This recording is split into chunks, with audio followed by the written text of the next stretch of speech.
The White House is now blasting Republicans after House lawmakers overwhelmingly approved a bill that would block funding for President Obama's immigration order.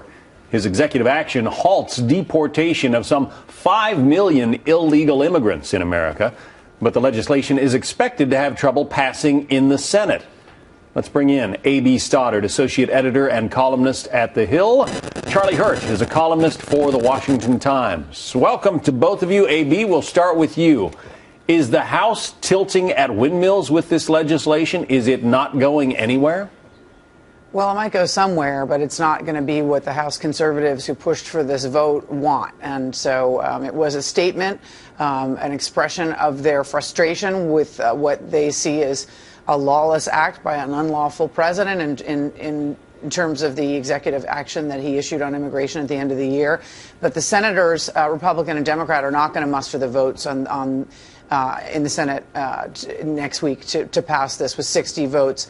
It's certainly not going to get a veto-proof majority of 67. If it ever ekes through, the president will veto it. Doesn't mean that they're not going to come up with some kind of statement or resolution in opposition to what the president done, but it certainly won't be defunding to the extent that the House bill calls for. So, Charlie, it's not expected to pass in the Senate, but there have got to be some senators who feel very much the way the House does.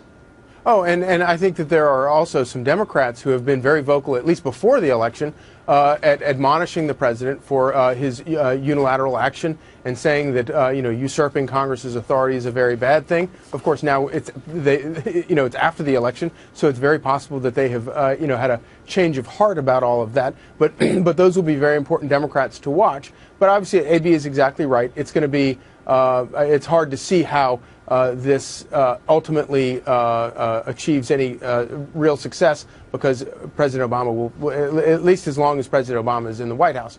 However, I do think that Republicans can still kind of lose certain battles, but win the overall war by fighting this, making this the center of the debate for the next 2 years, and absolutely stick with it, and stand up to President Obama at every turn, where they can. I think that long term, that's a winner for them.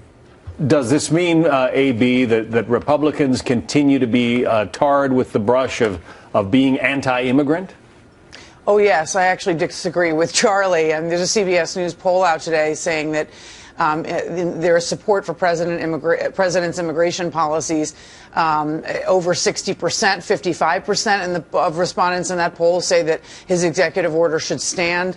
What you're going to see is a real squeamishness from the center of the Republican Party right now with the provisions that passed out of the House yesterday. They're already talking about the fact that it repeals the so-called DREAM Act from 2012, when children who did not choose to break the law but came here with their parents were allowed to be safe from deportation under that order. That is a very popular provision. Republicans have tried to copy with a sort of junior version of their own ever since. There's going to be pressure on Republicans in the Senate next week during this vote who are running for president. We'll see how they cast their vote, because this is seen as a very strongly anti-immigrant bill that Democrats are demagoguing already, not only on immigration, but of course saying that this is now a threat to our national security, because any games with Department of Homeland Security funding is a threat to our safety. So this immigration problem is alive and well. It's going to be under discussion this week at a retreat between House and Senate Republicans, and there's a lot of division within their ranks about how this is going to affect 2016. So, Charlie, is this whole exercise in the House, is it nothing more than them beating their heads against the wall, or is there a useful purpose at the end of it all? I think it's very useful, and I think that it's important that, obviously AB cites those polls, but the issue here is not immigration. The issue here is the president making executive actions that he doesn't have the constitutional authority to make. And that's where I think Republicans win enormously, by making that argument. Now, in the past, both Democrats and Republicans have been guilty of ceding control out of the hands of Congress and into the hands of the president. And I think that it would be very smart for Republicans to take the high road here and return to the intent of the Constitution, which is that Congress makes laws, right, and the president enforces them. That is the argument. Charlie Hurt, A.B. Stoddard, thank you.